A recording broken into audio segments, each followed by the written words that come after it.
Buenas noches, vamos a comenzar con la clase.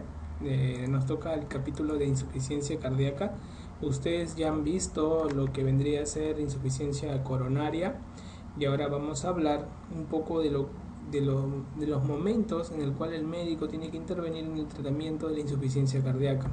Todos ustedes van a dominar poco a poco la fisiopatología en cardiología. Ustedes saben que los eventos en cardiología se encadenan en dos cosas: patologías eléctricas y patologías hemodinámicas.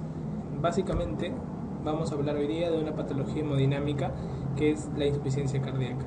Si a ustedes les viene una pregunta de examen acerca de insuficiencia cardíaca y les dicen cuáles son las causas que la ocasionan, en orden de frecuencia son cardiopatía isquémica, hipertensión arterial y valvulopatías. Cuando uno define la insuficiencia cardíaca, tiene que definirla como un evento, en este caso un evento patológico, de gasto cardíaco insuficiente para las necesidades metabólicas del organismo o que lo consiga con presiones que pueden producir síntomas por congestión retrógrada. Inicialmente, cuando uno define insuficiencia cardíaca, es un poco complejo poder clasificarla. Tenemos varios tipos de clasificación. Según el gasto cardíaco, puede ser de alto gasto o bajo gasto. Según el momento del ciclo cardíaco, sistólico o diastólico, según si es del lado izquierdo o del lado derecho. En este caso, tenemos un gráfico que va un poco a simplificar la fisiopatología del mismo. Entonces, el evento etiológico, cual sea la causa, daña al miocito. El miocito va, debido a ese daño, a ofertar poco gasto cardíaco. Ese poco gasto cardíaco, o en todo caso, la afectación diastólica, que hace de que el miocito no pueda llenar o perfundirse mejor, porque acuérdense que el corazón se perfunde en diástole, por una u otra causa se va a ver el daño miocárdico. Entonces, el daño miocárdico va a ocasionar que haya un poco gasto y una disfunción, una hipoperfusión distal. La hipoperfusión distal va a hacer de que el cuerpo llore, sufra por ese oxígeno que no llega. Entonces, el cuerpo hace 4 mecanismos para compensar este poco flujo distal. Aplica el famoso RESA. RESA, que son la abreviatura de 4 letras que simplifican 4 eventos fisiopatológicos. La R, lo que vendría a ser el sistema renina-angiotensina-aldosterona, que va a compensar. La E, la endotelina. La S, todo el sistema simpático. Y la A, de la hormona antidiurética. Estos 4 mecanismos compensan y hacen de que el corazón, a pesar de ser insuficiente, logre llevar lo necesario a todos los tejidos. Estos 4 eventos son los que terminan desencadenando toda la clínica de un círculo vicioso. Los fármacos que se usan en la insuficiencia cardíaca atacan estos 4 puntos. Entonces, al hacer menos perfusión distal, ocasionan una clínica de síntomas anterógrados. En cambio, luego de que se va estableciendo este círculo vicioso con estos 4 eventos fisiopatológicos compensadores, a la larga va habiendo una sintomatología retrógrada. ¿Y esto por qué? Porque a la larga tiende el cuerpo a aumentar la poscarga. Al aumentar la poscarga va a haber daño miocárdico, va a haber una mala relajación diastólica y lógicamente va a haber síntomas retrógrados, donde hay afectación pulmonar en primera circunstancia, luego la afectación del lado derecho, asociándose a un cor pulmonar, o sea, a una insuficiencia cardíaca derecha debido a una hipertensión pulmonar, y luego todo el síntoma congestivo que está antes del corazón. Hablamos de patología hepática y todo el proceso de edematización de todo el drenaje venoso que normalmente da en el corazón derecho. Entonces, siempre que nosotros definamos insuficiencia cardíaca, tenemos que definir, según la clasificación, el tipo. Hemos hablado del gasto de insuficiencia cardíaca, de gasto alto y gasto bajo. Primero vamos a mencionar qué patologías hacen insuficiencia cardíaca de gasto alto. Luego vamos a hablar si la insuficiencia se da en sístole, diástole, cuál es la diferencia de ambas. Y luego si es del lado izquierdo o derecho. Lógicamente más frecuente es del lado izquierdo y tiende a repercutir luego al lado derecho. Cuando nosotros vemos los síntomas retrógrados, como en el gráfico, van a ver nosotros que las presiones van a ir aumentando. Aumentan de tal manera que termina en una vasoconstricción arteriolar pulmonar y esto desencadena una falla cardíaca derecha. Cuando nosotros vemos que todos los eventos que desencadenan la insuficiencia cardíaca, nosotros tenemos que definir la insuficiencia cardíaca sistólica o diastólica. Cuando ustedes pasen una ronda clínica, un médico le va a decir a ustedes qué estás tratando. Un paciente con insuficiencia cardíaca y te va a preguntar, ¿la insuficiencia es sistólica o es diastólica? Más que te pregunte si es de alto o bajo gasto o si es derecha o izquierda, te va a preguntar si es sistólica o diastólica, porque es diferente el mecanismo y es diferente el tratamiento. Entonces, ¿cuál de las dos es más frecuente? La más frecuente de los dos tipos es la insuficiencia cardíaca a la larga sistólica. Cuando nosotros hacemos una insuficiencia cardíaca diastólica, nosotros vamos a ver que la diferencia de ambas, no solamente en su etiología por frecuencia, sino también en la fracción de eyección que permite ver la diferencia de ambas. Cuando nosotros vemos la causa más frecuente de insuficiencia cardíaca sistólica, vamos a ver nosotros que la cardiopatía isquémica es la causa más frecuente. En cambio, cuando vemos una cardiopatía, en este caso una insuficiencia cardíaca diastólica, vemos que la cardiopatía hipertensiva es la causa más frecuente. Cuando vemos la diferencia de una insuficiencia cardíaca sistólica y una diastólica, vamos a ver que la forma de diferenciarla es por la fracción de eyección. La fracción de eyección se ve disminuida en la insuficiencia cardíaca sistólica y es normal, o el 99% es normal en la diastólica. ¿Ok? Entonces es una forma de diferenciar los dos grupos. Ustedes pueden observar acá en un paciente que tiene una miocardiopatía dilatada. Al tener una miocardiopatía dilatada y este paciente al tener una miocardiopatía restrictiva, vamos a ver nosotros de que la fracción de eyección va a cambiar según el volumen telesistólico y telediastólico, como ustedes van a observar. Es importante recordar que la fracción de eyección normal es mayor del 55%. Entonces, cuando esta sea menor, vamos a hablar de una fracción de eyección baja. Puede ser leve, puede ser moderado, puede ser severo. Por lo tanto, la fracción de eyección es el factor pronóstico más importante en la insuficiencia cardíaca. Va a haber otros parámetros diagnósticos laboratoriales que también van a influenciar en el pronóstico del paciente con insuficiencia cardíaca. Acuérdense de que la insuficiencia cardíaca puede originarse por una falla estructural. En este caso, va a, en su evolución, presentar por un tiempo, no va a presentar síntomas y luego presentará síntomas. Es la evolución de la falla cardíaca. Clínicamente se va a presentar como grados de insuficiencia cardíaca. Recuerden algo muy importante. Cuando ustedes estén con una fracción de eyección baja, es importante describir sobre todo los diámetros, en este caso del ventrículo derecho. Un diámetro normal ecográfico de lo que vendría a ser la descripción del ventrículo derecho, nosotros tenemos, ustedes saben, en ecocardiografía, tenemos diámetros del ventrículo izquierdo en general, el diámetro en diástole del ventrículo izquierdo. Tienen que ustedes saber cuáles son los parámetros, hay que aprenderse de memoria algunos casos y con el tiempo ya van a poder dominarlo, los parámetros normales de diámetro del ventrículo izquierdo. Van a observar ustedes que un parámetro normal es de 30 a 50 milímetros en general de lo que vendría a ser el diámetro del ventrículo izquierdo. Cuando está en diástole está más dilatado hasta 50 y cuando está en sístole llega hasta 30. Cambios en la dilatación de la cavidad del ventrículo izquierdo van a implicar en patologías dilatadas o en patologías restrictivas. Hablamos de patologías restrictivas cuando hay una disminución del compliance de la pared, por ejemplo una miocardiopatía hipertrófica. Cuando nosotros estamos ante gasto, insuficiencia cardíaca, clasificándola por el gasto, han caído preguntas en el ENAM. Por lo tanto, hay que tener presente cuáles son las insuficiencias cardíacas con gasto alto. Para ello te traigo una mnemotecnia que se llama patea fútbol, en el cual, acuérdense, la P de Payet, A de anemia, T de hipertiroidismo, E de embarazo, A de anafilaxia, F de fiebre y B de beriberi o disminución de la vitamina B1, tiamina. Si ustedes ven las claves, ¿cuál no se asociaría a una insuficiencia cardíaca con gasto alto?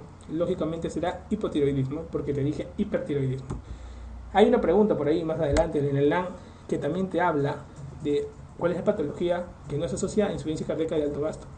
Entonces tienes que acordarte de esta mnemotecnia que te va a ayudar ante este tipo de preguntas. Cuando nosotros vemos en la evolución de la fisiopatología de la insuficiencia cardíaca, vamos a ver que hay sustancias que van a ser desencadenadas en esos 4 factores fisiopatológicos compensadores de la insuficiencia cardíaca. En ese mecanismo de compensación van a ver ustedes que hay un ion que es importante y es pronóstico cuando está muy bajo.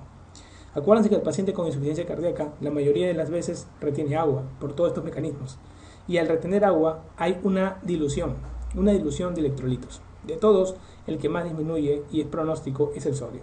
Las hiponatremias, en caso de pacientes con insuficiencia cardíaca, son pronósticas, ya que a mayor hiponatremia generalmente se asocia a un grado más evolutivo de la insuficiencia cardíaca. Por lo tanto, de todas estas sustancias, ¿cuál piensan ustedes que en este caso no estará tan elevada como se espera? Será el sodio. Todas las demás están dentro de este 4 mecanismos que hemos hablado. Dentro de la fracción de eyección, solamente recordar que la diferencia más importante en sistólica y diastólica es la fracción de eyección, disminuida en la sistólica, normal en la diastólica. Pregunta de examen: ¿todas las insuficiencias cardíacas tienen fracción de eyección baja? No, la diastólica no la tiene. Por lo tanto, ya tienes cómo diferenciar una y otra. Recuerda que en la falla diastólica predomina la hipertrofia y que en la falla sistólica predomina la dilatación. La técnica gold estándar que diferencia una y otra, generalmente el gold estándar es la resonancia magnética cardíaca. Por la biodisponibilidad que tenemos en el hospital usamos la ecocardiografía. Si nosotros nos preguntaran un test pronóstico de insuficiencia cardíaca, hablaríamos del péptido natriurético cerebral, el BNP. Entonces, también este puede estar elevado en otras patologías, como la hipertensión pulmonar o algunos síndromes coronarios. Recuerda que la fracción de eyección es el marcador pronóstico más importante. Por lo tanto, cuando ustedes hospitalicen en medicina a un paciente que tenga un BNP, en este caso bajo, vamos a decir nosotros que valores improbables de insuficiencia cardíaca son cuando los valores son menores de 100.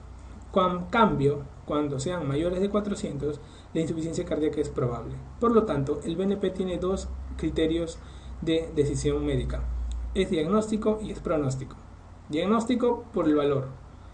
Por lo tanto, lo más importante que tienes que recordar es que valores menores de 100 prácticamente descartan insuficiencia cardíaca debido a que tiene un alto valor predictivo negativo, y así se tiene que interpretar el test. En cambio, valores mayores de 400 confieren alta probabilidad, y si pasa incluso de 700 a 800, cuando ya es realmente alto, prácticamente la probabilidad es única. Por lo tanto, cuando hablemos de pronóstico, tenemos que recordar que se asocia a un aumento de la mortalidad. Traduce una gran puesta en marcha de mecanismos compensadores. Y recuerden que tiene una relación casi lineal de valores de BNP con mortalidad global e intrahospitalaria. Es evidente los cortes que uno tiene que tener en los cuartiles que ustedes están observando en el gráfico, en donde la mortalidad va a incrementarse mucho, sobre todo en valores mayores de 2000. Entonces, hay pacientes que se ingresan y tienen más de 2000 de BNP, la mortalidad va a ser mayor durante su hospitalización. Es como el Grace en el caso de la angina inestable. El BNP ayuda mucho. Muchas veces nos han preguntado en el Salud de ENAM, el residentado médico, cómo es la clasificación de acuerdo a los criterios de Framingham de insuficiencia cardíaca. Siguen preguntándolo, por lo tanto tenemos que crear algunas mnemotecnias. Entonces, los criterios básicamente mayores, que es lo que te tengo a traer acá, son 8. Tienes que recordarlos. Te he tratado de agrupar según algunas zonas. Por ejemplo, 3 de los criterios mayores trabajan en el cuello: reflujo hepatoyugular positivo, distensión venosa yugular y una presión venosa yugular mayor de 60 centímetros de agua. 3 de estos valores trabajan a nivel del pulmón: crepitantes, edema agudo del pulmón, disnea paroxística nocturna. Y 2 criterios trabajan en el corazón: cardiomegalia y ritmo galope por tercer ruido. Entonces, de los 8 criterios, se hacen el diagnóstico con 2 mayores, 1 mayor y 2 menores. Si tú ves en las claves 2 mayores, suficiente. ¿Okay? Por lo tanto, lo más preguntado es la disnea paroxística nocturna. Paroxística, ojo, no te hablan de una disnea de esfuerzo, sino paroxística. Entonces, ustedes saben que la clasificación de insuficiencia cardíaca es importante el NIHA. La clasificación que se hace de acuerdo a la insuficiencia cardíaca clase funcional 1, 2, 3, 4. Tienen que recordarlo.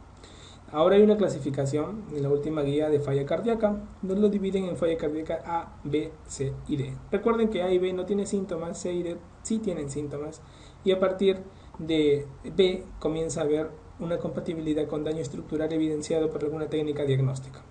Recordar que D ya no se puede hacer nada y solamente nos queda el trasplante cardíaco.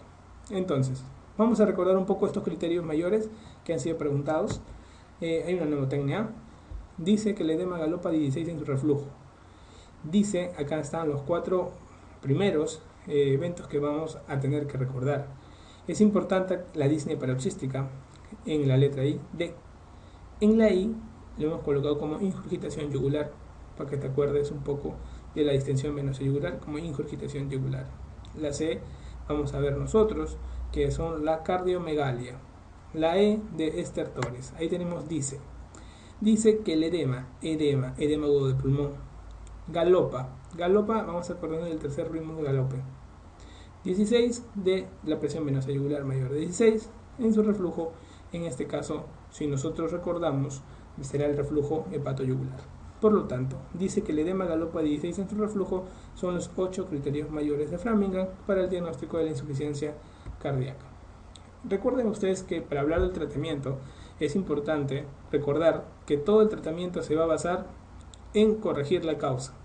Por lo tanto, nosotros vamos a tratar de no solo corregir la causa, como ustedes ven en la parte de arriba, si es una cardiopatía isquémica, todo el estudio que ustedes han aprendido en coronariopatías. Si es una hipertensión, manejo de la hipertensión. Si es una valvulopatía, llamarán valvulopatías. Luego de corregir la causa, tenemos que compensar al paciente. Y eso es corregir todos los 4 eventos compensadores, entre comillas, que ayudan al corazón, pero a la larga terminan dañándolo. Entonces, el tratamiento radica en ello. Es importante que el tratamiento es progresivo y uno tiene que tener en cuenta que los trabajos que uno va a realizar como médico son de diferentes escenarios. Primero, recuerden ustedes que el paciente va a tener una disfunción sintomática, se va a descompensar. Causas frecuentes de descompensación son las infecciones, son las arritmias. Hay que tener cuidado en pacientes con insuficiencia cardíaca, eso, debido a que son los ingresos hospitalarios que van a hacer que el paciente con insuficiencia cardíaca entre al hospital. Luego que lo compensemos médicamente, se va de alta y cuidar que esos eventos no se den. Entonces, la insuficiencia cardíaca ustedes saben que va a evolucionar de manera grave, incluso hasta llegar al trasplante cardíaco a las células madre. Por lo tanto, acuérdense que el trasplante cardíaco en el Perú es muy difícil, pocos casos, por lo tanto, hay que tratar de que el paciente no llegue hasta ese nivel. Entonces, vamos a ver primero fármacos que terminan de prevenir que esto evolucione. ¿Qué fármacos quisiera que te acuerdes que previenen el deterioro? Hay 2 fármacos estudiados en todos los grupos de farmacología cardíaca, sobre todo el capítulo de insuficiencia cardíaca, que previenen el deterioro miocárdico. ¿Cómo te vas a acordar? De IECAS y beta bloqueantes. Acuérdate, la I de IECAS, insuficiente, y la B de beta bloqueantes, el BOVI, insuficiente BOVI. Acuérdate, la I y la B, que son los 2 grupos farmacológicos que previenen el deterioro cardíaco. Son parte del pilar del tratamiento que ya vamos a comentar. Entonces, la pregunta que viene aquí es la siguiente. Pacientes con disfunción ventricular asintomática, ojo, no tiene síntomas, el tratamiento de primera elección es: ¿qué fármaco evita la evolución de la insuficiencia cardíaca en pacientes que ya tienen algún daño en el ventrículo? Entonces, ¿cuál es? De cajón, los IECAS. Los IECAS son fármacos tan beneficiosos que evitan el remodelamiento muscular miocárdico. Eso hace de que permita retrasar la evolución de la insuficiencia cardíaca. Entonces, acuérdense del BIE de la insuficiencia cardíaca. Hay una pirámide, 3 puntos cardinales que van a dar el tratamiento base de la insuficiencia cardíaca: beta bloqueantes, IECAS y espironolactona. Esos 3 van a evitar retrasar y son la base del tratamiento de la insuficiencia cardíaca. Recordar que en los pacientes con insuficiencia cardíaca sistólica, el tratamiento básicamente es el BIE, lo que les he mencionado. El tratamiento recuerda entonces como bien, ¿ok? Bien, el tratamiento es bien. O sea, beta bloqueantes, IECA, espironolactona. En las claves, cuando veas, eso más va para insuficiencia cardíaca sistólica. La diferencia de ambas entre síntomas y pronóstico no difieren. La diferencia la da la ecografía. Cuando ustedes hablen de una insuficiencia cardíaca diastólica, es más difícil un poco de tratar. ¿Por qué? Porque el corazón se relaja mal. Al relajarse mal, no se llena adecuadamente el ventrículo de sangre. Por lo tanto, el paciente, como no se relaja bien el ventrículo, se llena mal de sangre, oferta un menor gasto cardíaco a la larga. Entonces, el tratamiento de la insuficiencia cardíaca diastólica, ¿en qué se basa? El tratamiento, acuérdate, BAT. Si el de la sistólica es bien, el de la diastólica es BAT. ¿Por qué? Beta bloqueantes en la cabeza van a ayudar a relajar ese músculo mal relajado, valga la redundancia, que se da por el cuadro de la insuficiencia cardíaca diastólica. La A, vamos a ver nosotros que con el tiempo vamos a tener que utilizar los antagonistas de calcio para ayudar en algo a relajar ese músculo. Y la D, diuréticos, pero con mucho cuidado. Con mucho cuidado usar los diuréticos porque nos puede dar una mala pasada y terminamos enfriando al paciente.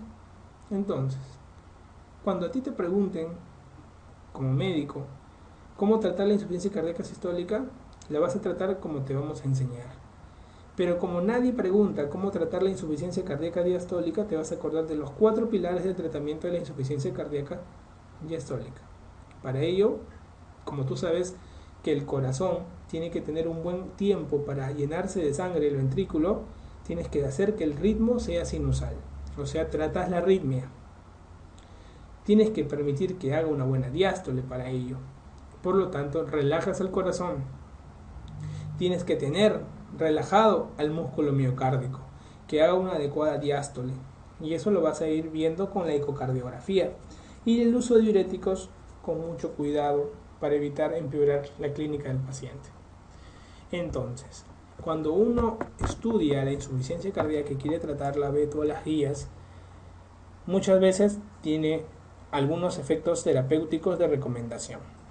Medidas generales, tratando la causa, hemos dicho que es importante, sea la isquémica o valvulopatía o hipertensiva. Dieta pobre en sal, menor de 5 gramos al día. Ejercicio regular si no está descompensado. Si está descompensado no lo vas a hacer correr porque lo matas. Y tienes que tratar de vacunar a todos estos pacientes, sobre todo porque están muy endebles a poder sufrir enfermedades infecciosas, sobre todo neumonía por neumococo y la gripe. Darle vacuna antineumocócica y antigripal. Esa es como medida general lo que hace un médico. El médico general que está evaluando a un paciente ve esas cosas. Luego, cuando el cardiólogo lo maneja, él trata de darle medicina de compensación. Primero, si está encharcado, está en la UCI tirado con los pulmones llenos de agua, elimina el líquido dándole diuréticos. Básicamente, los diuréticos que aumentan la sobrevida son los ahorradores de potasio como el espironolactona. Los de ASA no aumentan la sobrevida como la furosemida, pero sirven para desencharcar al paciente. Tienen que irse asociando, recordando estas palabras, porque así al fin y al cabo es como lo manejamos. Vamos a tratar de prevenir más de lo que está dañado ese pobre corazón. Le vamos a dar la base de la pirámide, que son los IECAS, beta bloqueantes y en este caso la aldosterona, ¿no? Antialdosterónicos, ¿ok? Entonces la espironolactona nos va a ayudar. Entonces la espironolactona, básicamente, con los beta bloqueantes y los IECAS, van a ser pilar fundamental para el tratamiento. Luego que tenemos el corazón menos dañado, estamos previniendo, pobrecito, estamos sanándolo con su tratamiento triple, que gracias a ese tratamiento triple permite bloquear los 4 grandes descompensadores. Por ejemplo, la renina, angiotensina 2, el bloqueo de ambas, ¿con qué fármaco lo darías en general? El famoso RAS. Lo vas a hacer con 2 fármacos, con los IECAS y con los antialdosterónicos. ¿Por qué? Porque el sistema renina angiotensina aldosterona se bloquea a ese nivel. Es el más poderoso a la larga de los crónicos y con 2 fármacos tratas de bloquearlos. Así bloqueas la ER. La endotelina lógicamente lo vas a bloquear dándole al paciente una disminución, en este caso de la hipoperfusión, porque vas a mejorar debido al beta bloqueo todo el daño que había en el corazón, va a hacer que se relaje mejor y se contraiga mejor el corazón. La S de nivel simpático es por los beta bloqueantes. La A de antidiurética, al tratar de compensar el corazón, va a tener una mejor perfusión renal y va a haber menos secreción de hormona antidiurética debido a que una buena concentración de la osmolaridad que se va a tratar de equilibrar va a ser que disminuya la secreción de antidiurética. O sea, esos tres grupos farmacológicos permiten combatir el daño miocárdico que se vaya a establecer. No te olvides de ello. Y si quisiéramos, nuestro paciente está chocado en la UCI, tirado, vemos que está con presión baja. Si está muy presión baja, tú sabes que betabloqueantes no hay que dar, entonces tú no le das betabloqueante. Estás que le das solamente un YECA, tiene fracción de eyección menos de 40, le estás dando una espironolactona. Está encharcado con crépito, le estás dando un diurético, en este caso una furosemida. ¿Cómo haces para mejorar la perfusión de ese paciente? Se va a morir. Tienes que aumentar la contractilidad. ¿Cómo lo aumentamos? Si el paciente está en estado muy deprimida la fracción de eyección, tenemos que ayudarlo. Tenemos la dopamina, tenemos la dobutamina. Y en caso de que el paciente tenga fibrilación auricular asociada a la insuficiencia cardíaca descompensada, le podemos dar un cachito de digoxina. Entonces, le podemos dar su digoxina en caso solamente si hay fibrilación auricular. Si no lo hay, olvídatela. Tenemos que mejorar la presión. Tenemos dobuta y tenemos dopamina. De ideal, dobutamina. Iniciamos con dobutamina. Mejoramos la presión con dobutamina. ¿Ok? Excelente. Algunos usan dopamina dependiendo de los rangos de presión. Si el paciente tiene una presión muy baja, muy deplesionada, totalmente, muy baja y depende del corazón, nos va a ayudar mucho la dobuta. Si el paciente no está tan baja la presión, pero lógicamente está haciendo una afectación generalizada, nos va a ayudar la dopamina. Si el paciente ya tiene tratamiento con dobutamina, con dopamina a dosis altas, y a pesar de eso no tiene una buena perfusión miocárdica, está bien descompensado en una falla cardíaca severa y tiene una insuficiencia funcional clase 4, descompensadísimo, que habla y se está cansando, tenemos que darle un fármaco bueno que aumente la contractilidad sin aumentar la concentración de sodio, de calcio verdaderamente, como uno pensaría. Es el levosimendan. Estos fármacos que ayudan a mejorar la permeabilidad del calcio, la sensibilización de los receptores de calcio mejoran, como el levosimendan, ayudan a aumentar la contractilidad. Yo he visto pacientes que de un día para otro, con levosimendan, que se infunde una sola vez en un día, que te aguanten, porque tú le haces un tratamiento un día y te aguanta para 7 días el fármaco, tiene un mecanismo de depósito muy importante, y va a ser como el paciente de un día para otro está sentado comiendo, y el corazón está que le resiste porque está que se contrae y está que lo manejas. Entonces es increíble.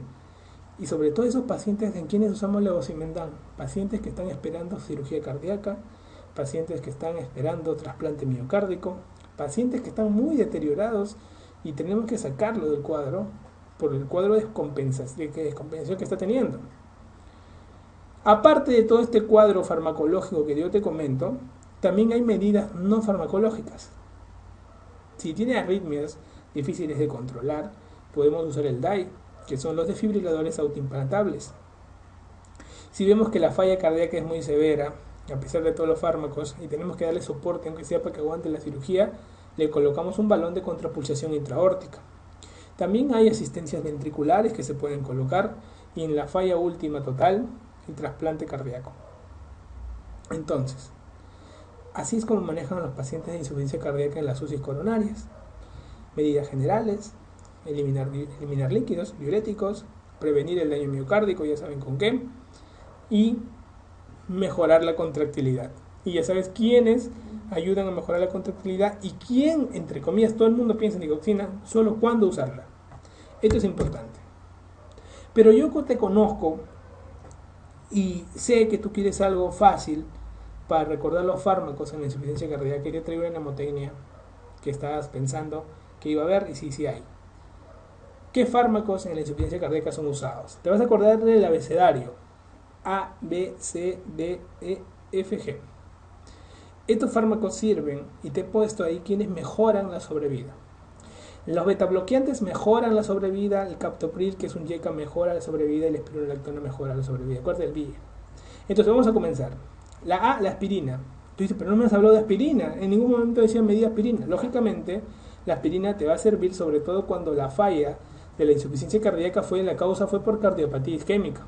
Le das aspirina. Ah, ya entendí ya.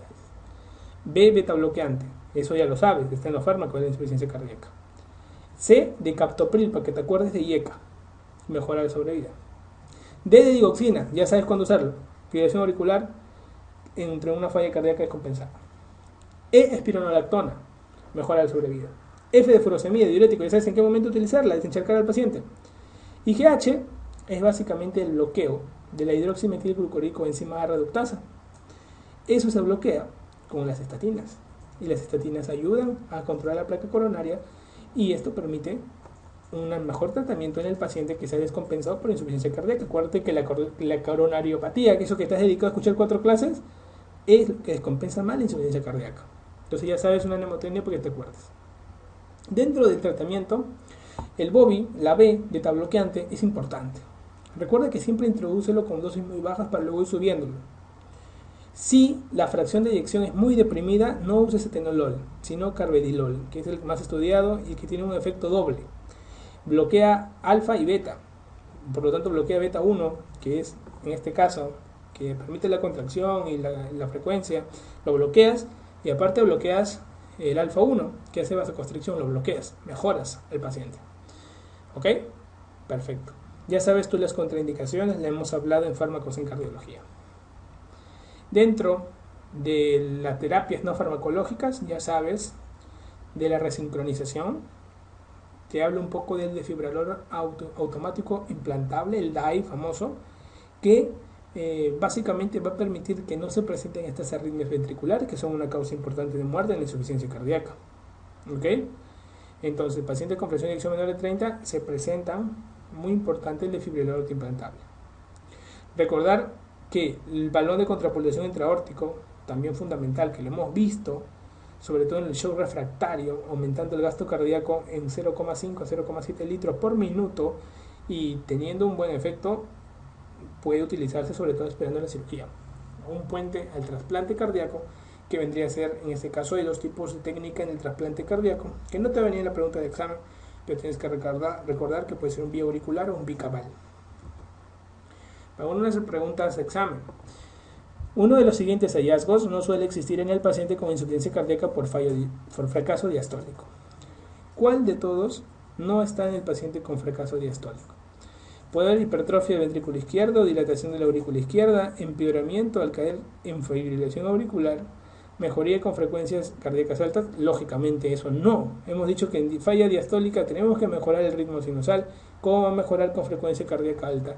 Eso no lo vamos a permitir. Un evento importante dentro de la hospitalización del paciente con insuficiencia cardíaca es el edema agudo de pulmón. El edema agudo de pulmón puede ser cardiogénico o no cardiogénico. Ojo ahí. Y cuando se da en las causas crónicas de insuficiencia cardíaca, debe identificarse y eliminarse esa causa. Las causas que más se van a dar que desencadenan edema agudo de pulmón son arritmias o infecciones. ¿Cuál es el tratamiento? El tratamiento se resume en la mnemotecnia Fosmin.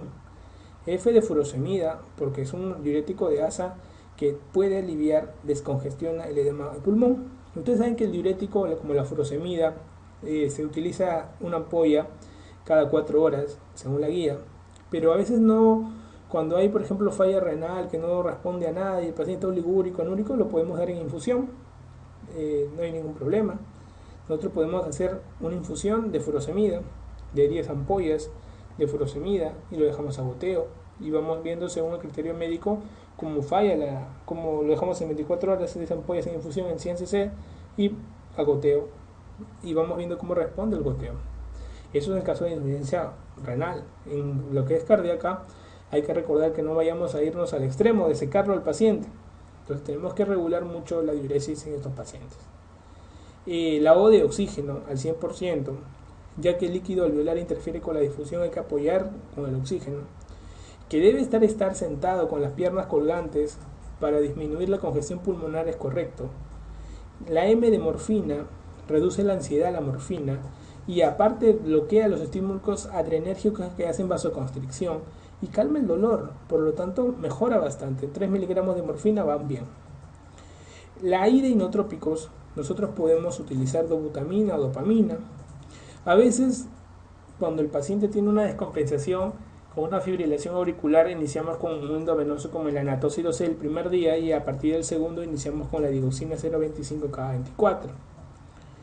Y en caso de que la presión arterial sistólica sea mayor de 100, porque en estos pacientes se busca que la presión no sea tan alta, sino sea baja, si es más de 100, te puede aguantar, o sea, la vasodilatación que vas a darle, el nitroprusato de sódico, en este caso, va bien.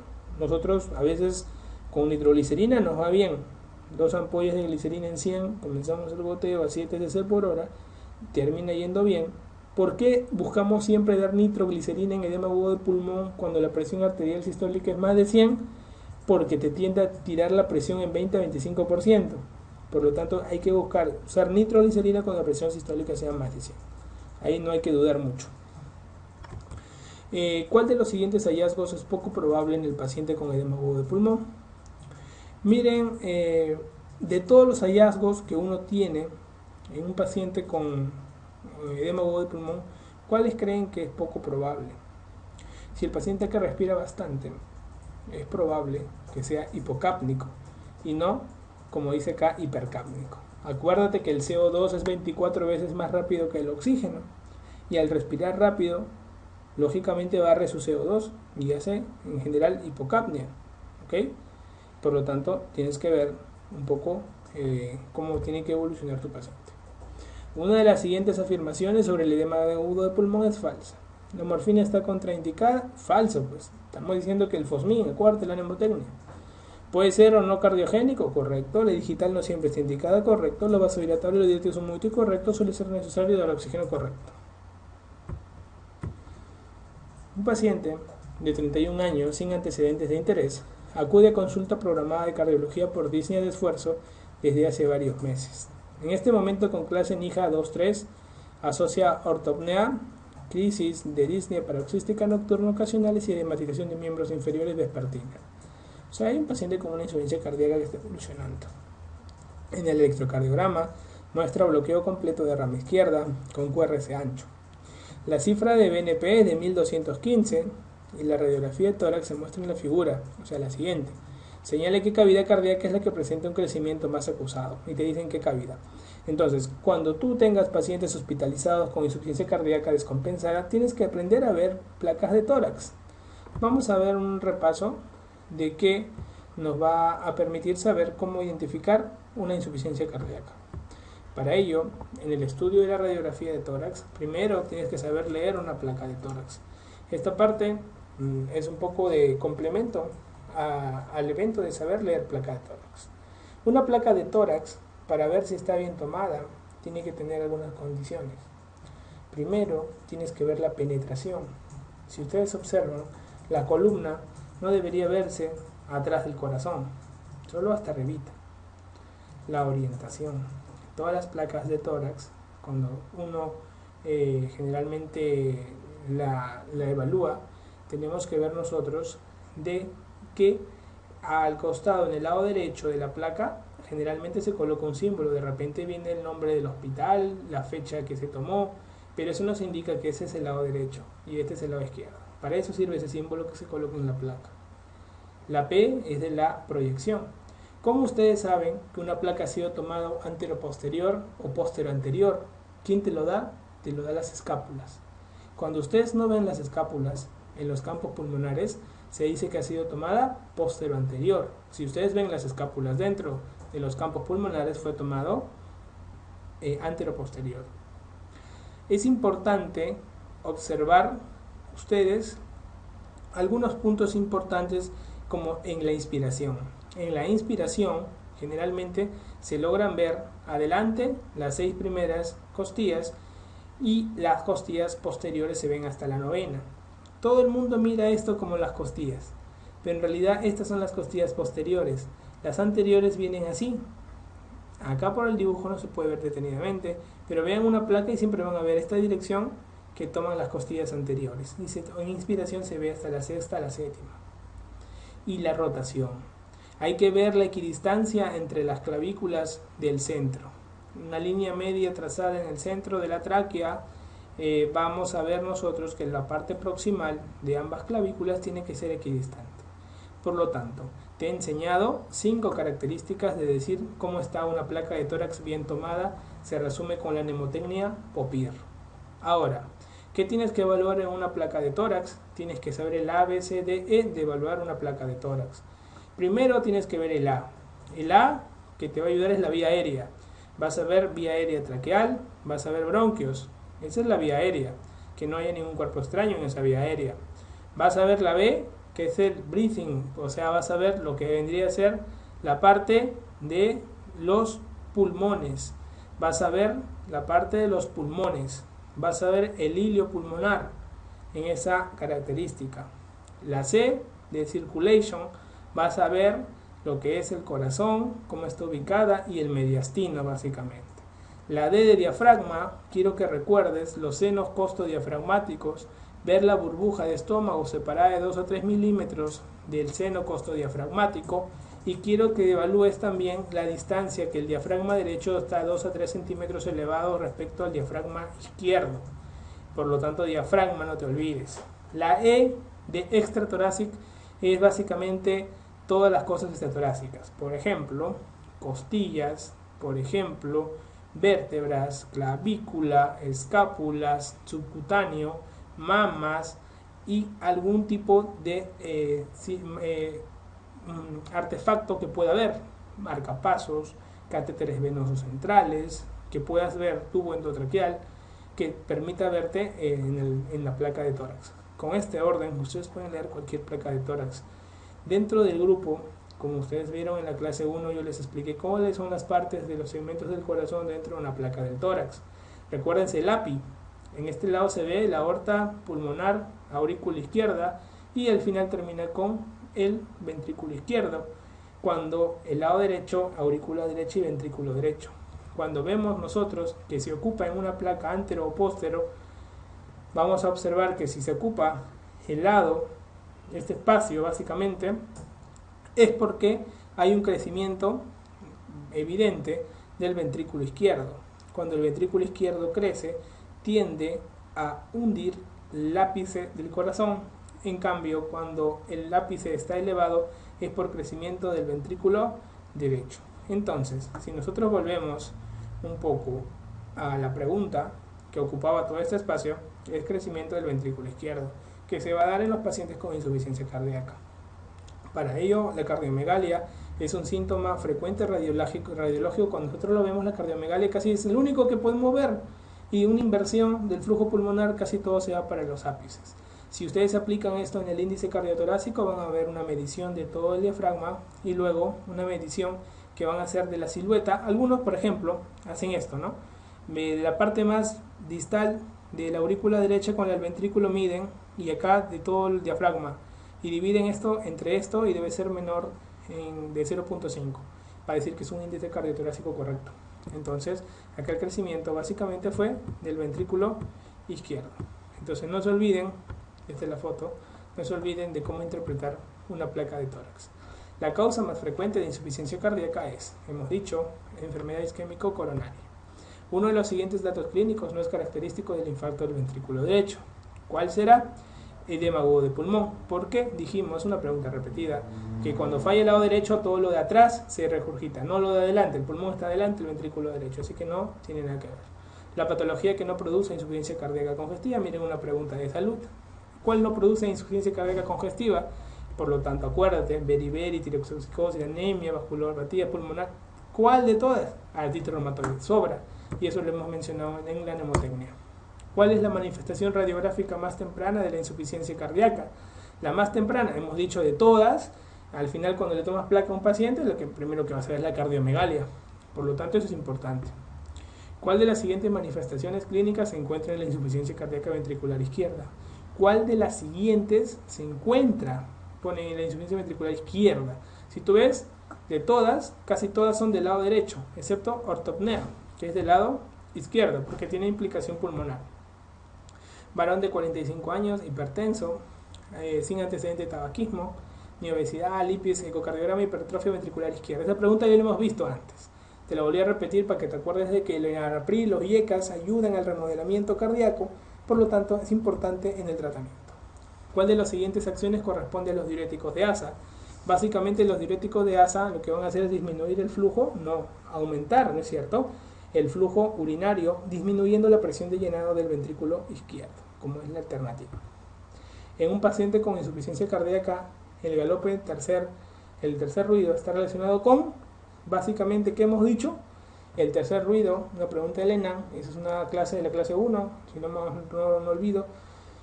El tercer ruido se asociaba a velocidad y volumen, o sea, llenado ventricular rápido o volumen en cantidad. Por lo tanto, como es volumen en cantidad, se ve en la insuficiencia cardíaca, y como es volumen rápido, se puede ver en anemia, en ejercicio, en cualquier lado, ¿no?